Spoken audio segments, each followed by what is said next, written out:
Sex ഒരു labour അല്ല. Sex labours എന്ന് പറയാൻ സ്ത്രീകളുടെ ശരീരം വിൽക്കണമല്ലോ, കാശ് കൊടുത്ത് മേടിക്കണമല്ലോ ഈ പറയുന്ന സാധനം വിറ്റിട്ട്.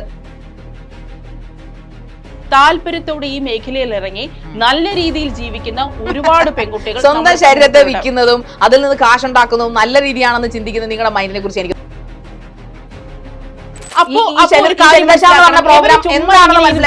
ഇങ്ങനെ അധര വ്യായാമം നടത്തിക്കൊണ്ടിരിക്കുകയാണ്. മലയാളമൊക്കെ അറിയാം. അപ്പൊ ഞാൻ ഇത്രയും നേരം എന്തോ സംസാരിച്ചത് ചൈനീസ് ഭാഷയിലാണോ നിങ്ങളോട് സംസാരിച്ചത്? നിങ്ങൾ സെക്സ് ലേബറിന് വ്യതിചലിക്കുന്നത് അതുകൊണ്ടാണ്. നിങ്ങൾ ഇത് തോറ്റു പോകുന്ന ഉറപ്പുണ്ട്. നിങ്ങൾ എന്തിനാണ് അത് പറഞ്ഞുകൊണ്ടിരിക്കുന്നത്? സെക്സിന് വേണ്ടി മറ്റു സ്ത്രീകളെ സമീപിക്കുക എന്ന് പറഞ്ഞാൽ സെക്സിന് വേണ്ടി സ്ത്രീകളെ താങ്കളുടെ ഹസ്ബൻഡ് സെക്സിന് വേണ്ടി മറ്റു സ്ത്രീകളെ സമീപിച്ച നല്ല പുരുഷന് താങ്കൾ ലേബലോട് ഫസ്റ്റ്, അതായത് അവർ വെർജിൻ ആയിരുന്നു, ഫസ്റ്റ് അവരെ കൂടെ കിടക്കുന്ന വ്യക്തി എന്ന് പറഞ്ഞാൽ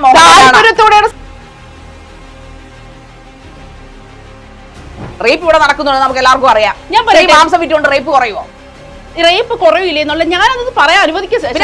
ഒരു പോയിന്റ് ഞാൻ ശരി ഓവർലാപ്പ് ചെയ്തു. ഏതാന്ന് പറയട്ടെ, സ്ത്രീകൾ നല്ല മാംസം വിറ്റ് അന്തസ്സായിട്ട് ജീവിക്കുന്ന പെൺകുട്ടികളുണ്ട്. നിങ്ങൾ നമ്മുടെ നാട്ടിലെ സമൂഹത്തിലുള്ള അന്തസ്സായിട്ട് ജീവിക്കുന്ന പെൺകുട്ടികളാണ് ഇപ്പോ സംസ്കാരത്തിൽ സ്ത്രീകളെ രാജ്യങ്ങളായിരിക്കല്ലേ വെച്ചിരുന്നത്. നിങ്ങൾ മനസ്സിൽ കാണുന്ന ഇവന്റ് അത് ഏതുമായിക്കോട്ടെ, അതിനെ കൂടുതൽ കളർഫുൾ ആക്കാൻ കൂടുതൽ സ്പെഷ്യൽ കണ്ടന്റോടുകൂടി milestone events, birthday party, engagement, കല്യാണം, കോർപ്പറേറ്റ് ഇവന്റ്സ്, അങ്ങനെ ഏത് ഇവന്റ്സും കൂടുതൽ സ്പെഷ്യൽ കണ്ടന്റോടുകൂടി നമുക്ക് മനോഹരമാക്കാം മൈൽസ്റ്റോൺ ഇവന്റ്സിലൂടെ.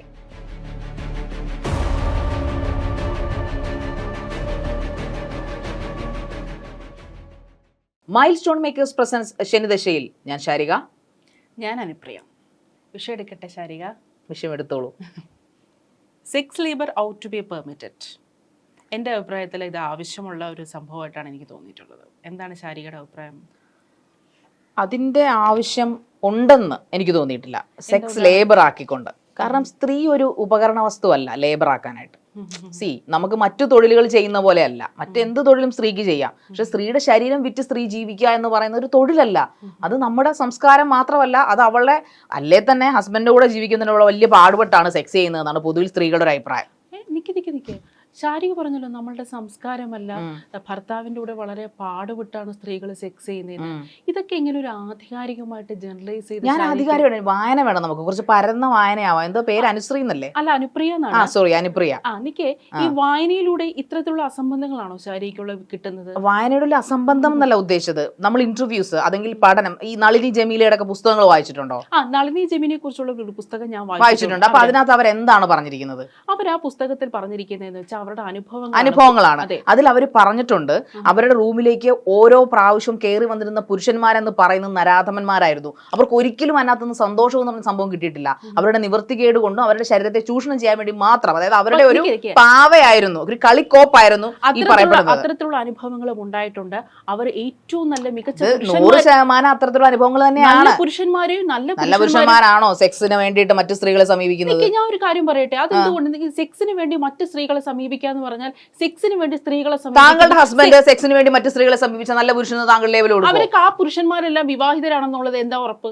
വിവാഹിതരല്ലാത്ത പുരുഷന്മാരാണെങ്കിലും വിവാഹിതരായ പുരുഷന്മാരാണെങ്കിലും ഒരു സ്ത്രീയെ അതിന് വേണ്ടി പൈസ കൊടുത്ത് ഉപയോഗിക്കുന്ന ഒരു തെറ്റ് തന്നെയാണെന്നാണ് എന്റെ ഒരു അഭിപ്രായം. പരസ്പര സമ്മതത്തോടുകൂടി ഒരു രാജ്യത്ത് ഇപ്പം ആംസ്റ്റർഡാം എന്ന രാജ്യത്തെ കുറിച്ച് കേട്ടിട്ടുണ്ട്. This is not Amsterdam, this is India. ഇത് ആർഷഭാരതമാണ്. എന്താണ് ഈ ആർഷഭാരതം? ആർഷഭാരത സംസ്കാരം എന്ന് പറഞ്ഞാൽ സ്ത്രീകളെ രാജ്ഞികളായിട്ട് കണക്കാക്കുകയും സ്ത്രീകൾ കുലീനകളായിട്ട് ജീവിക്കുകയും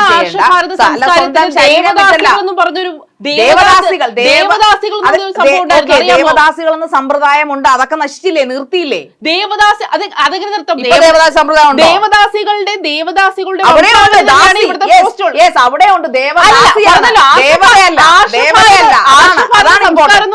ആർഷഭാരത സംസ്കാരത്തിലാണ് ഈ ദേവദാസികൾ ഉണ്ടായിരുന്നത്. ദേവദാസിയായിരുന്നു അവര്, ഒരിക്കലും രാജ്ഞിയല്ല. അപ്പൊ ആ ഒരു ആർഷഭാരത സംസ്കാരത്തിൽ ദേവകളെ ദാസികളാക്കി വെച്ചിട്ടുണ്ടായിരുന്നല്ലോ. അപ്പൊ അതെന്ത് ദാസിയാവേണ്ടതാണോ? അപ്പൊ അതെന്ത് സംസ്കാരമാണ്?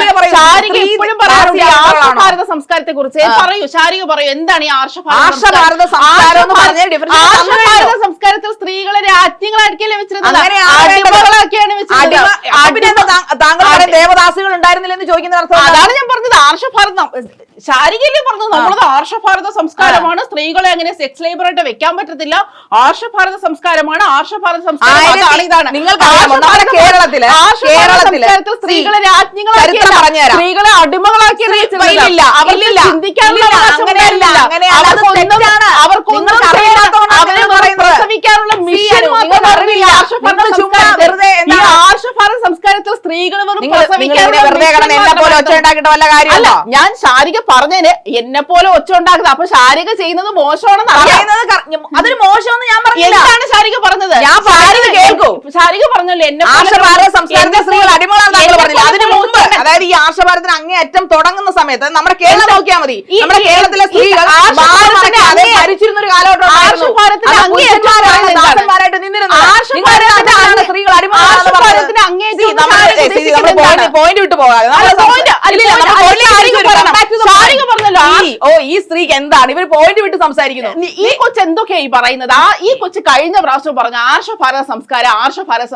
നമ്മൾ ആർഷഭാരത ഡെഫിനിഷൻ എഴുതാനല്ലേ ഇവിടെ വന്നത്. നമ്മളെ കൊളോക്കിലേക്ക് പോയപ്പോ നമ്മൾ ഈ സംസ്കാരത്തിലേക്ക് തിരിച്ചു ആർഷഭാരതത്തെ കുറിച്ച് പറയുകയാണെങ്കിൽ അതിനെ ഡിഫൈൻ ചെയ്യണം.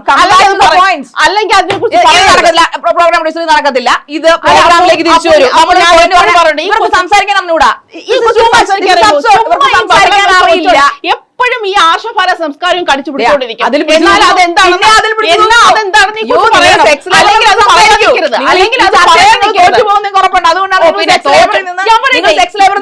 അതുകൊണ്ടാണ് നിങ്ങൾ ഇത് തോറ്റു പോകുന്ന കുറപ്പുണ്ട്. ആർഷഭാരത സംസ്കാരം അതിൽ തൂങ്ങിയാടുന്ന എന്തിനാണ്? നിങ്ങൾ എന്തിനാണ് അത് പറഞ്ഞുകൊണ്ടിരിക്കുന്നത്? അതിങ്ങനെ പറഞ്ഞുകൊണ്ടിരിക്കും. സിയാനു, ആർഷഭാരത സംസ്കാരം അവിടെ നിൽക്കട്ടെ. നമുക്ക് സെക്സ് ലേബർ, അതല്ല എന്നോട് ചോദിച്ചത്. സെക്സ് ലേബർ നമ്മുടെ രാജ്യത്ത് നിയമാനുസൃതമായിട്ട് നടപ്പിലാക്കുന്നതിൽ ശാരികയുടെ അഭിപ്രായം എന്താണ്? എനിക്ക് നോ എന്ന് തന്നെയാണ് അഭിപ്രായം. അതിന്റെ ഒരു ആവശ്യകത ഇവിടെ ഇല്ല. കാരണം സെക്സ് ഒരു ലേബർ അല്ല. സെക്സ് ലേബേഴ്സ് എന്ന് പറയാൻ സ്ത്രീകളുടെ ശരീരം വിൽക്കണമല്ലോ, കാശ് കൊടുത്ത് മേടിക്കണമല്ലോ, ഈ പറയുന്ന സാധനം വിറ്റിട്ട് അതൊരു ഉപകരണമാണോ സ്ത്രീ? അപ്പൊ സ്ത്രീയെ തരം താഴ്ത്തുന്ന ഒരു പരിപാടിയല്ലേ സെക്സ് ലേബറിലൂടെ നമ്മൾ ചെയ്തത്? ഞാൻ പറയട്ടെ, നമ്മുടെ രാജ്യത്ത് എത്രത്തോളം റേപ്പുകളാണ് നടക്കുന്നത്, എത്രത്തോളം കുട്ടികളെ വരെ റേപ്പ് ചെയ്യുന്നുണ്ട് നമ്മുടെ രാജ്യത്ത്. അപ്പൊ അതിനർത്ഥം മറ്റു സ്ത്രീകൾ ഇങ്ങനെ ത്യാഗം ചെയ്ത് ഈ ലേബറായി കുട്ടികളെ അതിൽ നിന്ന് രക്ഷിക്കണമെന്നാണോ പറയുന്നത്? നമ്മുടെ നിയമങ്ങൾ ശക്തമാക്കിയപ്പോൾ ശാരിക, ഞാനൊരു കാര്യം പറയട്ടെ. ഞാനിപ്പോ ആ സെന്റൻസ് പറഞ്ഞ് പൂർത്തീകരിച്ചില്ല. അതിന്റെ ഇടയ്ക്ക് ശാരിക എന്തിനാണ് ഇടയ്ക്ക് കയറി ഇങ്ങനെ സംസാരിക്കുന്നത്? വഴക്കിടാനാണോ വന്നിരിക്കുന്നത്? അല്ല, വഴക്കിടാനല്ല. ഞാനൊരു കാര്യം പറയട്ടെ. ഞാനൊരു കാര്യം സംസാരിച്ച് പൂർത്തീകരിച്ച് ഇപ്പം എന്റെ അഭിപ്രായം പറയാനുള്ള സമയമാണ്. അല്ല, ഇപ്പൊ ഞാൻ ഓവർലാപ്പ് ചെയ്തില്ലല്ലോ. അല്ല, നിങ്ങൾ എന്താ, ഞാൻ ആ സെന്റൻസ് പറയുന്നതിന് മുമ്പ് നിങ്ങൾ എന്തിനാണ് ചാടി? ഞാൻ ബേസിക്കലി സ്പീഡുള്ള ആളാണ്, അതുകൊണ്ടാണ്. നിങ്ങൾ തൽക്കാലം ക്ഷമിക്കൂ. അല്ല, ഞാൻ പറയട്ടെ, ഇപ്പൊ പരസ്പര റെസ്പെക്ട് വേണം. പരസ്പര റെസ്പെക്ട് പഠിപ്പിക്കാനല്ലോ നമ്മൾ ഇവിടെ ഇരിക്കുന്നത്. ഇത് പഠനമല്ല. നമ്മൾ ഈ സബ്ജക്റ്റിനെ കുറിച്ച് മാത്രം സംസാരിച്ചാൽ മുന്നോട്ട് പോകത്തില്ല. ഇത് പരസ്പരം റെസ്പെക്ട് വേണം. റെസ്പെക്റ്റിനെ കുറിച്ച് നമ്മുടെ അഭിപ്രായത്തെ കുറിച്ച് നമ്മളൊരു സംവാദത്തിനാണ് ഇവിടെ ഇരിക്കുന്നത്. നമ്മൾ വഴക്കിടാനായിട്ട്. അല്ല, ഈ സംവാദം എന്ന് പറയുന്നത് എന്താണ്? പലതരത്തിലാവാം. സംവാദം പലതരത്തിലൊന്നുമല്ല. സംവാദം എന്ന് പറഞ്ഞാൽ നിങ്ങൾ ഭയങ്കര ഫേമസ് സംവാദിയാണോ? എല്ലാ ഡെഫിനിഷൻ ഒന്ന് പറയും. എന്താണ് സംവാദം? ഇതാണ് ശാരികയുടെ പ്രശ്നം. എന്നോട് ശാരികയുടെ പ്രശ്നം ഇതാണ്. എന്റെ മുമ്പിൽ തോക്കാറാകുമ്പോ പറയുന്നത് വെറുതെ ഒച്ചകൂട്ടി ബഹളം. ഞാൻ ഒച്ച കൂട്ടുന്നില്ല. വ്യൂസ് കിട്ടാൻ വേണ്ടി, പ്രേക്ഷകരെ ശ്രദ്ധ കിട്ടാൻ വേണ്ടി ഇങ്ങനെ ഒച്ചകൂട്ടി ബഹളം. പ്രേക്ഷകരുടെ തെറിയിട്ട ആളാണ് ഞാൻ. നിങ്ങൾ എന്തായി പറയുന്നത്? പ്രേക്ഷകരുടെ ശ്രദ്ധയോ? ഞാൻ അവരുടെ തെറിയാണോ? മൊത്തത്തിൽ എന്നെ ഏറെ പറത്തിക്കൊണ്ടിരിക്കുന്ന പ്രേക്ഷകരെ കുറിച്ച് നിങ്ങളോട് സംസാരിക്കുന്നത്. എയറിൽ പറക്കുന്നത് ശാരികയ്ക്ക് വളരെ ഇഷ്ടമാണെന്നും അതിൽ അഡിക്റ്റ് ആയെന്നും എനിക്ക് പലപ്പോഴും തോന്നി. ഡോക്ടർക്ക് പഠിക്കുകയാണോ നിങ്ങൾ? സൈക്കോളജിസ്റ്റ് ആണോ? നിങ്ങൾ മൈൻഡ് വായിക്കുന്നു. അല്ല, ശാരിക പറഞ്ഞല്ലോ ഇങ്ങനെ ഏറി പറത്തിക്കൊണ്ടിരിക്കുകയാണെന്ന്. നിങ്ങൾ ഇപ്പോഴും സബ്ജക്റ്റിൽ നേരത്തെ ഞാൻ പറയുന്നത് ക്ഷമയോടെ ശാരിക പറയൂ, കേൾക്കാം, നോക്കാം, ക്ഷമിക്കാൻ പറ്റുമോ നോക്കാം. അല്ല, അപ്പം ശാരിക എന്താ പറഞ്ഞ ക്ഷമിക്കാൻ പറ്റുമോ നോക്കാന്നോ? ഞാൻ ഇങ്ങനെ എന്റെ വാക്കിൽ നിന്ന് ഇങ്ങനെ ചാടി പിടിച്ച് തൂങ്ങി ആടാതെ ഞാനും നിങ്ങളെ പോയിന്റ് പറയും. എന്താണ് നിങ്ങൾ അതിനെ അനുകൂലിക്കുന്നതിന്റെ കാരണം പറയൂ. ഞാൻ പറയാം. അതായത് നമ്മുടെ രാജ്യത്ത് നിരവധി റേപ്പുകൾ കിടക്കുന്നു. കൊച്ചു കുട്ടികളെ പോലും റേപ്പ് ചെയ്യുന്നു. എന്തുകൊണ്ടാണ് ഇത്രത്തോളം റേപ്പ് നടക്കാനുള്ള കാരണം? അതായത് നമ്മുടെ നാട്ടില് പുരുഷന്മാർ സെക്ഷൽ ഫ്രസ്ട്രേറ്റഡ് ആയിട്ടുള്ള പുരുഷന്മാരാണ്. സെക്ഷൽ ഫ്രസ്ട്രേറ്റഡ് ആയിട്ടുള്ള ഈ പുരുഷന്മാരെ അവര് ഈ ഒരു പ്രോസ്റ്റിറ്റ്യൂഷൻ എന്ന് പറഞ്ഞാൽ അവരുടെ സെക്ഷൽ ഫ്രസ്ട്രേഷൻ, ആ ഒരു സെക്ഷൽ ഫ്രസ്ട്രേഷന് ഒരു പരിധി വരെ പരിഹാരമുണ്ടാക്കാൻ ഈ പ്രോസ്റ്റിറ്റ്യൂഷൻ സഹായകരമാകുന്നുണ്ട്. എന്ന് വെച്ച് അതിന് സ്ത്രീകൾ അടിമകളാവണം, സ്ത്രീകളെ നിർബന്ധപൂർവ്വം പ്രോസ്റ്റിറ്റ്യൂഷനിൽ കൊണ്ടുപോകുന്നത് തെറ്റ് തന്നെയാണ്. അത് ഞാൻ പറയുന്നില്ല. അതൊരു സ്ത്രീകളെ നിർബന്ധപൂർവ്വം പ്രോസ്റ്റിറ്റ്യൂഷനിലേക്ക് കൊണ്ടുപോകുന്നത് തെറ്റ് തന്നെയാണ്. പക്ഷെ ശാരികയ്ക്ക് അറിയാമോ, താല്പര്യത്തോടെ ഈ മേഖലയിൽ ഇറങ്ങുന്ന ഒരുപാട് പെൺകുട്ടികളുണ്ട്. താല്പര്യത്തോടെ ഈ മേഖലയിൽ ഇറങ്ങി നല്ല രീതിയിൽ ജീവിക്കുന്ന ഒരുപാട് പെൺകുട്ടികൾ സ്വന്തം ശരീരത്തെ വിൽക്കുന്നതും അതിൽ നിന്ന് കാശുണ്ടാക്കുന്നതും നല്ല രീതിയാണെന്ന് ചിന്തിക്കുന്നത് നിങ്ങളുടെ മൈൻഡിനെ കുറിച്ച് എനിക്ക് നല്ല രീതിയാണെന്ന് ഞാൻ പറഞ്ഞു. പിന്നെ ഇപ്പൊ പറഞ്ഞത് നല്ല രീതിയാണ് ഞാൻ പറഞ്ഞു. നല്ല രീതിയിൽ ജീവിക്കുന്ന പെൺകുട്ടി ഇതാണോ നല്ല രീതി? അത് അവരെ സംബന്ധിച്ചിടത്തോളം അവര് ഇപ്പൊ ഞാൻ പറയട്ടെ, ശാരിക എങ്ങനെയാണ് ജീവിക്കുന്നത്? അലറി വിളിച്ചും ബഹളം വെച്ചും ഞാൻ റോഡിൽ കൂടെ കാർ ഓടിക്കുമ്പോൾ കലറി കൂവിയാണോ ശാരിക ജീവിക്കുന്നത്? അലറി വിളിച്ചും ബഹളം വെച്ചും വ്യൂസ് കൂട്ടി അതിൽ നിന്നുള്ള കാശ് കൊണ്ടാണ് ശാരിക ജീവിക്കുന്നത്. ഞാൻ അലറി വിളിച്ചും കൂക്കി വിളിക്കാറില്ല, ഞാൻ സബ്ജക്റ്റീവാണ് സംസാരിക്കുന്നത്. അതുകൊണ്ടാണ് അങ്ങനെ സംസാരിക്കുന്നത്. ഏത് ഷോന് ഡിമാൻഡ്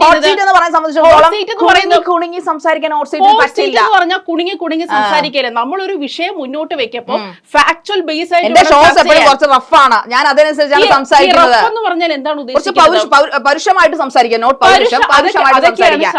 തെറ്റായ ആണോ നിങ്ങളെ പഠിപ്പിക്കാനാണോ വന്നിരിക്കുന്നത്? അല്ല, ഞാൻ എന്റെ അഭിപ്രായം പറയും ശാരിക. അങ്ങനെ കവലെ പോയി എന്നെ ഇവിടെ കൊണ്ടിരിക്കും അഭിപ്രായം പറയും ശാരിക. അല്ലാതെ ശാരിക ഇവിടെ കൊണ്ടിരുത്തിയിരിക്കുന്നത്. ഇത് നടന്ന ഒരു വഴിക്ക് പോകത്തില്ല. സംസാരിക്കൂ. ശാരിക എന്താ വിചാരിച്ചിരിക്കുന്നത്? സെക്ഷൽ, അതായത് ഈ പറയപ്പെടുന്ന കാര്യങ്ങളിലേക്ക് ഊടുന്നിറങ്ങി വരൂ. ഞാൻ ശാരിക അടുത്ത് പറഞ്ഞല്ലോ, താല്പര്യത്തോടെ ഈ മേഖലയിൽ നോക്കാതെ. ശാരിക ഒരു കാര്യം മനസ്സിലാക്കണം, ശാരികയുടെ സ്വഭാവം നന്നാക്കാനോ ശാരികയെ ചേഞ്ച് ചെയ്യാനോ ഒന്നും എനിക്ക് അത്തരത്തിലുള്ള പക്ഷെ എന്നോട് മോശമായി സംസാരിക്കുകയാണെങ്കിൽ ഞാൻ റിയാക്ട് ചെയ്യാം. എന്നോട് ചീത്തയല്ല, ശാരിക സംസാരിക്കുകയാണെങ്കിൽ ഞാൻ റിയാക്ട് ചെയ്യും. അത് ഞാൻ കേട്ടിങ്ങനെ റെസ്പെക്ട് എന്താണ് നിങ്ങൾ ഉദ്ദേശിക്കുന്നത്? ഞാൻ പറയുന്നത് അങ്ങനെ ഷോ അല്ല ഇത്. ഞാൻ പറയട്ടെ, ശാരിക എന്താ ഈ റഫ്നെസ് കൊണ്ട് ഉദ്ദേശിക്കുന്നത്? പ്രോഗ്രാം പ്രൊഡ്യൂസർ എവിടെ? പ്രോഗ്രാം പ്രൊഡ്യൂസർ ഇവരൊക്കെ കാര്യങ്ങൾ പറഞ്ഞ് മനസ്സിലാക്കി കൊടുത്തിട്ടില്ല. എന്താണ് ഷോ എന്ന് പറഞ്ഞ് ഇങ്ങനെ അധര വ്യായാമം നടത്തിക്കൊണ്ടിരിക്കുകയാണ്. മലയാളമൊക്കെ അറിയാം. അപ്പൊ ഞാൻ ഇത്രയും നേരം എന്തോ സംസാരിച്ചത് ചൈനീസ് ഭാഷയിലാണോ നിങ്ങളോട് സംസാരിച്ചത്? കൊങ്ങണി ഭാഷയിലാണോ നിങ്ങളോട് സംസാരിച്ചത്? നിങ്ങൾക്ക് അറിയില്ല, നിങ്ങൾക്ക് ചരിത്രം അറിയില്ല, നിങ്ങൾക്ക് ഒരു കുന്തം അറിയില്ല. ശാരിക്ക് അറിയാവുന്ന ചരിത്രം ഞാൻ സബ്ജക്റ്റിൽ നിന്ന് വ്യതിചലിക്കുന്നില്ല. ഞാൻ പറഞ്ഞത് സ്ത്രീകളെ മാംസം കഴിക്കുന്നത് ശരിയല്ല എന്നേ ഞാൻ പറഞ്ഞുള്ളൂ. നിങ്ങൾ അത് ഇപ്പോഴും അതിനെക്കുറിച്ച് നിങ്ങൾ ശരിയാണെന്ന് പറയുന്നതിനെ കുറിച്ച് നിങ്ങൾ പ്രോപ്പർ ആയിട്ടൊരു ന്യായീകരണം പറയുന്നില്ല. റേപ്പിനെ കുറിച്ച് റേപ്പ് ഇവിടെ നടക്കുന്നുണ്ട്, നമുക്ക് എല്ലാവർക്കും അറിയാം. മാംസം വിറ്റുകൊണ്ട് റേപ്പ് കുറയുമോ? റേപ്പ് കുറവില്ലേ എന്നുള്ള ഞാനത് പറയാൻ അനുവദിക്കുക. ഒരു പോയിന്റ് ഞാൻ ശരി ഓവർലാപ്പ് ചെയ്തു. ഏതാന്ന് പറയട്ടെ, സ്ത്രീകൾ നല്ല മാംസം വിറ്റ് അന്തസ്സായിട്ട് ജീവിക്കുന്ന പെൺകുട്ടികളുണ്ട്. നിങ്ങൾ നമ്മുടെ നാട്ടിലെ സമൂഹത്തിൽ അന്തസ്സായിട്ട് ജീവിക്കുന്ന പെൺകുട്ടികളാണ് ഇപ്പൊ സാമ്പത്തികമായി മെച്ചപ്പെട്ട രീതിയിലാണ് ജീവിക്കുന്നത്. അവരെ സംബന്ധിച്ചിടത്തോളം അവർക്ക് പ്രയോറിറ്റി പണമാണ്. അവർക്ക് അവരെ മാംസം വിൽക്കുന്നതിൽ അവർക്ക് പ്രശ്നമില്ല. ഞാൻ ഉദ്ദേശിക്കുന്നത് വെച്ചാൽ ഇത് ഫോഴ്സ്ഫുള്ളി ജോലി കിട്ടാത്തതുകൊണ്ടാണ് അവർ മാംസം വിൽക്കുന്നത്. നമ്മുടെ സമൂഹമാണ് അവരെ പ്രോസ്റ്റിറ്റ്യൂഷനിലേക്ക് പോകുന്നതാണ് തെറ്റാണ് ഞാൻ പറഞ്ഞത്. അനു ഒന്നും മനസ്സിലാക്കണം. തൂവാനത്തുമ്പികൾ എന്ന സിനിമ കണ്ടിട്ടുണ്ടോ പത്മരാജന്റെ? 25 വട്ടമാണെങ്കിൽ എത്ര വട്ടമാണെങ്കിൽ ആ തൂവാനത്തുമ്പികൾ എന്ന കഥാപാത്രത്തില് സുമലത അഭിനയിച്ച കഥാപാത്രം അവരെ ഫോഴ്സ്ഫുള്ളി പ്രോസ്റ്റിറ്റ്യൂഷനിലേക്ക് കൊണ്ടുപോയതല്ല. പിന്നെ അവർ താല്പര്യത്തോടെയാണ് ആ മേഖലയിൽ ഇറങ്ങിയത്. സിനിമ കാണാൻ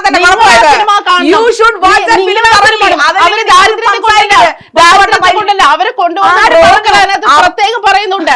അവര് താല്പര്യത്തോടെ നിവർത്തികേട് കൊണ്ട് അയാളുടെ കൂടെ ഇറങ്ങി പോകുന്നതാണ്. നിവർത്തികേട് കൊണ്ട് കാണും. കൂടെ കിടക്കുന്ന വ്യക്തി ഫസ്റ്റ്, അതായത് ആയിരുന്നു ഫസ്റ്റ് അവരെ കൂടെ കിടക്കുന്ന വ്യക്തി എന്ന് പറഞ്ഞാൽ താല്പര്യത്തോടെയാണ് ക്യാരക്ടർ അതിനകത്തോട്ട് ഇറങ്ങിയത്. ആ സിനിമ ഒന്നും കൂടെ പോയി വാച്ച് ചെയ്യണം നിങ്ങള്. സെക്സ് എന്ന് പറയുന്ന സംഭവം ഒരു പവിത്രം എന്ന് പറഞ്ഞാൽ ഇഷ്ടത്തോടു കൂടി ചെയ്യേണ്ട ഒരു സാധനമാണ്. അതൊരു മാംസം, അതായത് ഒരു വിറ്റ് കാശ് മേടിക്കേണ്ട ഒരു സാധനം. അതാ ഞാൻ പറഞ്ഞത്, ഒരു ലേബർ, ഒരു തൊഴിൽ അല്ലെങ്കിൽ ഒരു വസ്തുവാണ് നമ്മൾ മേടിക്കുക വാങ്ങുക അല്ലെങ്കിൽ ഒരു തൊഴിൽ ചെയ്യേണ്ട ഒരു സാധനമല്ല. അവർ ഇപ്പൊ രണ്ടുപേർക്ക് പരസ്പര സമ്മതത്തോടു കൂടി സെക്സ് റിലേഷനിൽ ഏർപ്പെടാം. ഈ പറയുന്ന ആങ്ങൾ പറഞ്ഞാൽ ഫോഴ്സ്ഫുള്ളി അല്ലാതെ ഇപ്പൊ പ്രണയിക്കുന്നവർ അല്ലെങ്കിൽ പോട്ടെ ഈ പറയുന്ന പോലെ സെക്സിന് വേണ്ടി മാത്രം ഇഷ്ടപ്പെട്ട് ഒരുമിച്ച് കഴിയുന്നവർ, ഇടയ്ക്കിടയ്ക്ക് സെക്സ് ചെയ്ത് സന്തോഷിച്ചോട്ടെ, കുഴപ്പമില്ല, അവർക്ക് ഇഷ്ടമുള്ളതാണ് അവർ ചെയ്യുന്നത്. പക്ഷെ അതിന് പൈസ മേടിക്കുന്ന പരിപാടി, അതാണ് ഞാൻ ചെയ്യരുതെന്ന് ആഗ്രഹിക്കുന്നത്. അതാണ് നമ്മുടെ രാജ്യത്ത് കൊണ്ടുവരാൻ പാടില്ലെന്ന് ഞാൻ വിചാരിക്കുന്നത്, അല്ലെങ്കിൽ അങ്ങനെ ആഗ്രഹിക്കുന്നത്. ഓക്കെ, എന്റെ അഭിപ്രായത്തിൽ വളരെ വികസിതമായ പല രാജ്യങ്ങളും ഇന്ന് സെക്സ് ലേബർ സപ്പോർട്ട് ചെയ്യുന്നുണ്ട്. അതിൽ താല്പര്യത്തോടെ ഇറങ്ങുന്ന പെണ്ണുങ്ങളുടെ എണ്ണവും കൂടിക്കൊണ്ടുവരികയാണ്. എന്റെ അഭിപ്രായത്തിൽ ഈ സെക്സ് ലേബർ എന്ന് പറയുന്നത് ഓരോ പെൺകുട്ടികളുടെയും ചോയ്സ് ആണ്. അവരെ ഫോഴ്സ്ഫുള്ളി പ്രോസ്റ്റിറ്റ്യൂഷനിലേക്ക് കൊണ്ടുവരുന്നതാണ് എന്നെ സംബന്ധിച്ചിടത്തോളം തെറ്റ്. താല്പര്യത്തോടെ ഒരു സ്ത്രീക്ക് ആ മേഖലയിലോട്ട് ഇറങ്ങുകയാണെങ്കിൽ നമുക്ക് അവർ ചെയ്യുന്നത് തെറ്റാണെന്നൊന്നും നമുക്ക് പറയാൻ പറ്റത്തില്ല. അത് ഓരോ പെണ്ണുങ്ങളുടെയും ചോയ്സ് ആണ്. പിന്നെ ശാരികയോട് ഞാൻ ഈ ഒരു വിഷയത്തിൽ ഇനി വാക്ക് തർക്കത്തിന് ഞാൻ ഉദ്ദേശിക്കുന്നില്ല. വളരെ നല്ല കാര്യം. വളരെ നല്ല കാര്യം. സന്തോഷം, സന്തോഷം, സന്തോഷം, സമാധാനം.